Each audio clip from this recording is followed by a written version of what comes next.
Hello everyone, আজ বিকেল বিকেল অফিসের কাজ সেরে আমি বেরিয়ে পড়েছিলাম একজন মেকআপ আর্টিস্টের সাথে দেখা করতে ওনার স্টুডিওটা ওনার সোদপুরে। আপকামিং কিছু ইভেন্টসের জন্য আমার যেতে হয়েছিল, কথাবার্তা বলতে, টাইমিংস অ্যান্ড অল। কেন কী জন্য ডিটেলসটা না হয় তোলা থাকলো, তোমাদের সাথে সবই ধীরে ধীরে আমি শেয়ার করব। সেখানে কথাবার্তা সেরে একটু সময় লেগেছিল, যদিও আমায় যেতে হয়েছিল বাজারে।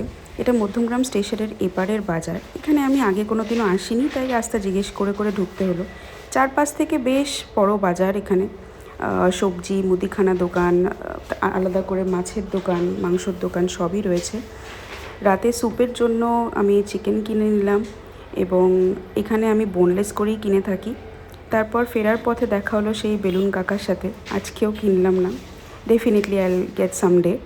তারপরে রাতে ক্লাস সেরে আমি স্যুপ বানিয়ে নিয়েছিলাম। Subscribe for more. Good night, tata.